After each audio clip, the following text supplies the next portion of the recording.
Hey everybody, welcome back to One Mic, and today I'm here to talk about Season 2, Episode 5 of HBO's House of the Dragon, entitled Regent. Simple but effective title here, as the questions surrounding who will step in for Aegon are what drives yet another really good episode of House of the Dragon. Last week's episode was a big showcase episode. You got a huge, well-lit dragon battle. You get 1.5 major deaths. Aegon was still kind of like on the table, figuratively and literally in this one. But just like any other time you get a big showcase episode like that, the next one kind of calms things down, and generally that's a bit of a letdown. And not because the expectation is to follow up a showcase episode with another one, but just because naturally, like if you hit a huge high, there's just going to be a come down. There's not going to be a repeat and then just a consistent keeping up of that level. You got to bring things back down to normal expectations. But you guys know me, I'm really here for all the political shit anyway, like the scheming, the plotting, the war planning, and this episode had it up to the gills, man, like a ton of it, and it really worked for me. Now, I did find this episode somewhat difficult to follow. Well, not difficult to follow, but difficult to keep up with the motivations and desired outcomes surrounding a lot of the moves and decisions that were made by the primary characters this week. And that's not to say that the show has done a poor job of showcasing these motivations, not by any means. It's just that portion of the plot, the political stuff, is just really dense, and it's almost like it requires some outside homework. Like you can't just casually watch this and fully grasp the depth of what's going on and the weight of this. But part of the benefit of having such a rich and thorough history with this world, for me, is that all of my hours spent doing that kind of like outside homework for Game of Thrones has given me a better understanding of how the houses relate to one another, and more importantly, where they're situated within Westeros and why they have geographical importance. So what I'm going to do here is I'm going to run down what happened in this episode, but I also think this is a good time to kind of like break down each team's war strategy, what they're trying to do and why, because an understanding of all that, I think, really aids in appreciating this episode. So let's get into it. Hey everybody, I just want to take a small break from this review to talk about the various other ways you can engage with me on other platforms. If you're so inclined, and I understand why you wouldn't, I am an acquired taste, but you can join the Patreon where you can get extra content like retro reviews, where I review old shows and movies to see if they still hold up today, Mike's Musings, where I talk about shows I'm watching that I don't cover on the channel, or Mike's VOD, where you can commission me to watch a show, which I will then review on the channel. And if you want to engage with me and chat with me more directly, I also implore you to join the Discord and follow the Facebook page. I set up channels in the Discord for all of us to discuss the shows I'm reviewing on the channel, and I also drop new videos in there, since it's the easiest platform for me to share to from my phone. The Facebook can be really fun because I sort of live comment on shows I'm watching, often while under the influence, I'm not going to lie. And I'll also share news there, both about television and film, and about myself as well. So if you like my content, you want to be more engaged, you think I'm charming, or you simply want to show support, feel free to sign up for the Patreon or join the Discord or Facebook today. Links to all platforms are in every video description. Remember to share all my shit to your respective social media platforms. And now back to this review. This episode opens with Kristen Cole and Lil Gwaine carting the head of Malaise through the streets of King's Landing. Now the goal here is to inspire faith in Aegon and Team Green, kind of like, look at us, we've slayed a mighty dragon. Isn't that impressive to you guys? Worship us. And instead, this only serves to frighten the people, which will come into play later in the episode with the White Worm. And I'm just going to call her Massaria from now on. I think the show's named her enough that if I say Massaria, you're going to know what I'm talking about. But it comes into play with her plan to utilize this one servant to capitalize on the unrest in King's Landing and turn the people toward Team Black. We don't know what her plan is just yet. At the end of the episode, that servant lady is snuck into King's Landing, but we don't know to what end, what the plan is. But I do have a theory as to at least where that plot line is going to go, but we'll get there a little bit later. So Aegon's brought back alive, but barely. The Valyrian steel armor that he was wearing seems to have fused to his skin, and we see some pretty gross scenes of the metal being peeled from his skin and his skin being peeled from his body. Fortunately, though, they had plenty of lettuce on hand to lay on his wounds, because what the fuck are they using lettuce for? I don't know, but my main issue here, which admittedly it's not a big one, but I'm tired of the murkiness surrounding a Targaryen's ability to withstand fire. Are they fireproof or not? Like Daenerys suggested that they're fireproof on Game of Thrones. Rhaenys flew through Vhagar's flames and she only came out singed, and these are the same flames that apparently cooked Aegon. I don't know. Maybe I'm missing something here with the flame thing, but I don't understand why Daenerys was able to be burned. She was fine. Rhaenys was able to be burned. She was fine. But somehow, Laena, right? That was Daemon's wife who killed herself. Somehow she was able to. Well, she was Valyrian, so maybe that's why. But Aegon should have still been able to live through that. I don't know why that happened. Even if you say it wasn't the fire coming in direct contact with his skin, it was the iron, the Valyrian steel armor heating up his skin. It's either flame resistant or it's not. Whether that's flame resistant from inside an oven or flame resistant from dragon fire, I don't know. But I wish they'd be a little bit more clear with that. Anyway, Alicent wants to know what happened to Aegon, particularly as it pertains to Aemon's involvement. And Kristen Cole, in a maneuver that will continue to win over viewers, he seems to cover for Aemon. But we do learn that they ultimately took Rook's Rest, which is going to be important. And again, more on that later. There's going to be some more on that later coming along. Once Alicent learns that Aegon may not be long for this world, she tells the council that a regent must be named in order to take his place, and then she volunteers herself. Despite Alicent making a great case that builds up her accomplishments and experiences, while also pointing out all of the trouble that Aemon has caused, the council still wants to name Aemon as regent because he's a man and it's wartime, and Alicent should be making grilled cheese sandwiches in the kitchen and not running Westeros. Even Larys, the foot of the queen, and Kristen Cole, the tongue of the queen, they don't back her either. They also say it should be Aemon. And once it's agreed upon, Aemon grabs the king's balls. That's all right. He grabs this thing. He grabs this thing, and he sits in the king's spot at the table, and he just starts barking out orders.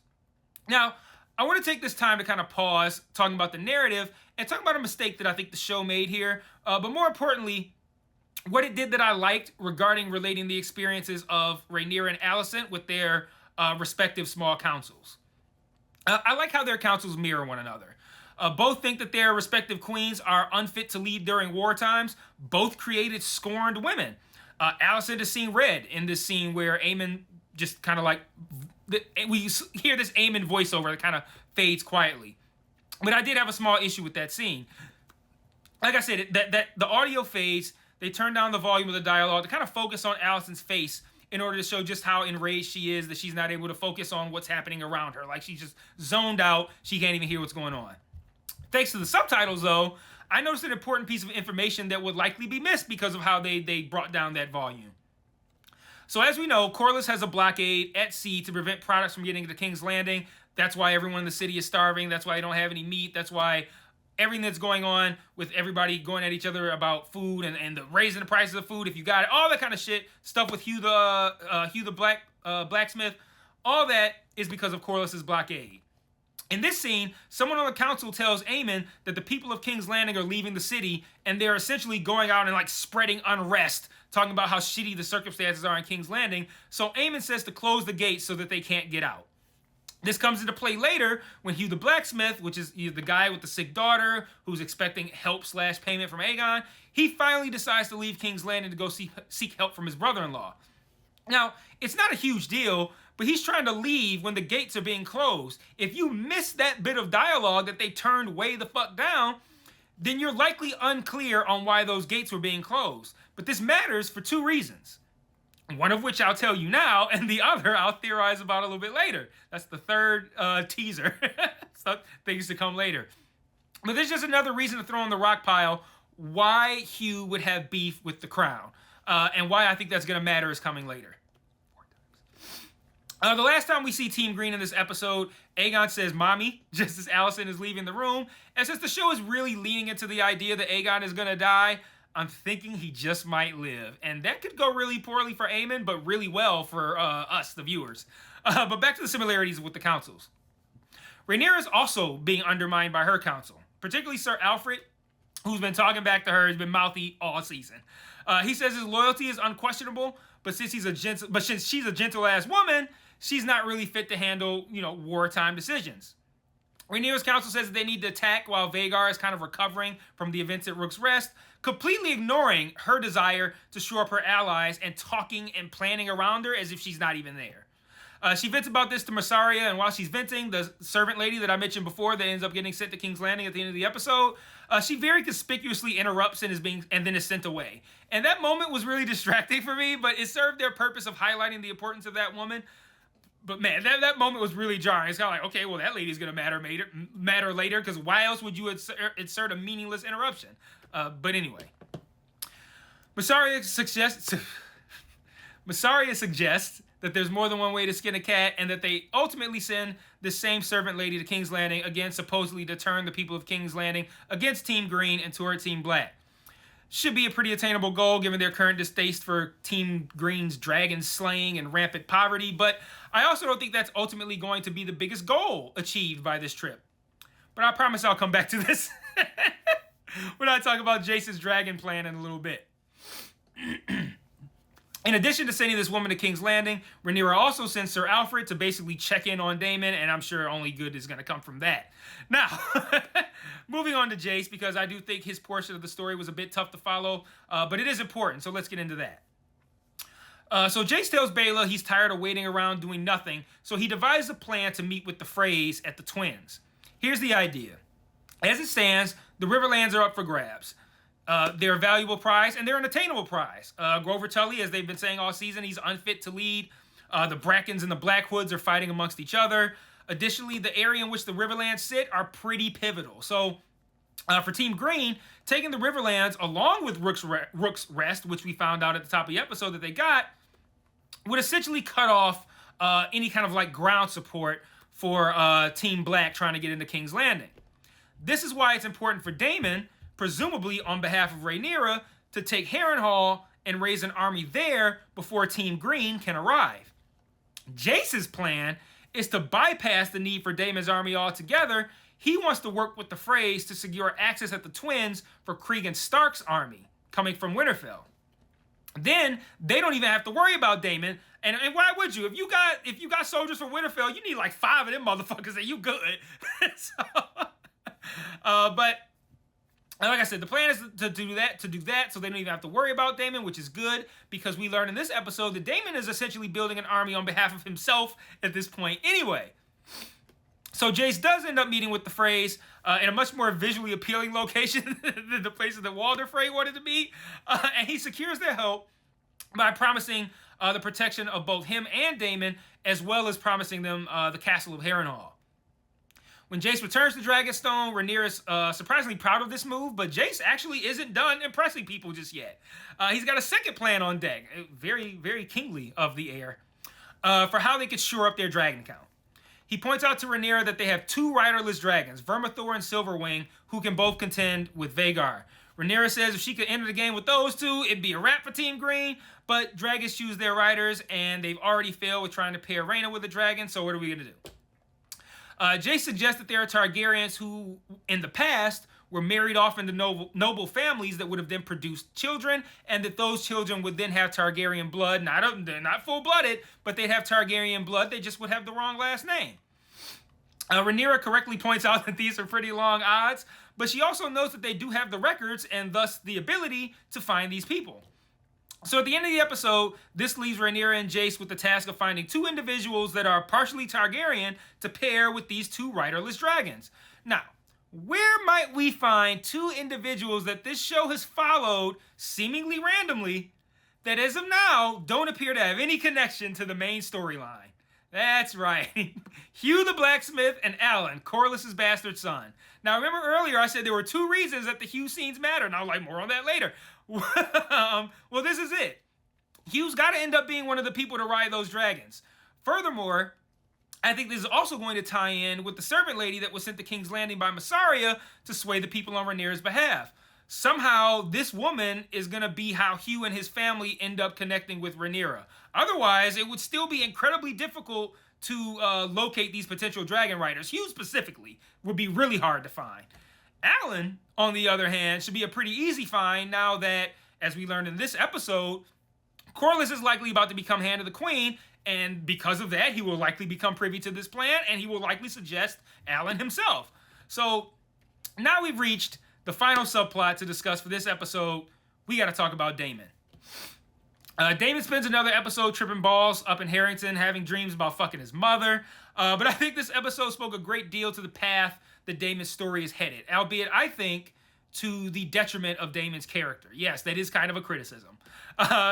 Daemon's been trying to bring the Brackens to heel. And this week he decides intimidation by dragon is probably the surefire way to go. No pun intended. But when they say they'd rather burn, Daemon actually respects this and lets them live. And he wants to recruit them to fight for him. And I love this shot right here of the dragon behind, I'm just going to call him Sir Bracken. Daemon talks to William Blackwood, and he suggests that rather than fight the Brackens, they do a little bit of persuading. A type of persuading that the crown can't be seen doing itself. We later learn from Alice that she heard through the wind, not the grapevine, that this persuading involved breaking into homes and stealing wives and children. Daemon also has financial problems. He wants to do renovations in Harrenhal, update the backsplash. But when Larys left for King's Landing, he took his family's money with him. Rather than ask Rhaenyra for money, since he plans on betraying her, he says he's good for it, which we know he cannot possibly be. Daemon's also got a big problem getting respect now as well. And it's this piece that bothers me a tad, because, at least for me, all of this is undermining Daemon's badassness. The Brackens, they weren't threatened by the dragons. Excuse me. He also can't fully get Sir Simon Strong's respect either. Every time he tries to be called something different, Sir Strong pushes back. Like, what'd you call me, King? Yeah, I call you King. Consort. And then in this episode, the River Lords all descend upon him in the middle of the night at the goddamn hour of the wolf. At that, like, what time is that gotta be? I'm guessing it's 3 a.m. But they arrive at the goddamn hour of the goddamn wolf solely to tell him about how they don't respect him. The Blackwoods' persuasion tactic of taking women and children worked, and the Brackens have pledged fealty to Team Green. No, Team Black. But they did it with Targaryen banners, and the River Lords won't support a tyrant who would do that sort of thing to these people, to these innocent women and children. And I think there's a big theme of this episode for Daemon. Daemon believes he should be king because he should have been heir, and it's his right, yada, yada, yada. But is he fit to be king? Like, look at how he handled dealing with the people in this episode. He can't manage 2 feuding houses without losing the entirety of the Riverlands in the process. How the fuck is he fit to run Westeros? And I think the show has done a great job showcasing this between, like, using his visions and how he's handled himself when he's lucid. So I think they've done a good job of kind of like undermining Daemon's ability to actually do the job of being king. It's just that it's hard to continue to see Daemon as a badass when all they've done this season is show him being competent. Like, I feel like the show has kind of inadvertently undermined how much of a badass Daemon is supposed to be. Like, Mayor of Kingstown is kind of doing something similar to this with one of its villains. Like, Daemon needs to get some wins, and his wins come on the battlefield. Like, this season's done a good job of showcasing that Daemon is an unfit king for the people. Like, he's more of a military man. But now he needs to be a military man because all he's looked so far this season is inept. So, before I close, I have a couple quick notes. But, yeah, I just feel like Daemon can still recover, but I feel like they kind of sacrificed his coolness and his badassness to prove the point of how he's not fit to be a king. Like I said, a couple of quick notes before I close, though. Did I say that Rhaenyra sent Rhaena to Essos last week? I don't know if I said that. I feel like I did, but whatever the case may be, she was sent to the Eyrie. I don't know why I said Essos. She arrives there in this episode. Jane Eyre is unhappy with having received 2 baby dragons since they can't protect her right now, and the Eyrie is only vulnerable from the sky. I don't know where that storyline is going to go either, because I don't see the baby dragons becoming useful this season. But I do foresee that since she doesn't have any protection and she mentions being attacked from the sky, I foresee a pretty hot moon door within the next couple of episodes. Lastly, how is Otto going to factor into all of this? Like, he can't be gone for good. So I'm excited to see what his next move is going to be. I haven't forgotten about him. I expect him to return really soon. And that's all I got for this week. Sorry for the delay. I know it's Wednesday. I'm sorry. It is what it is. Shit happens. But let me know what you all thought about this episode in the comments, and I will see you guys next week. And until then, peace.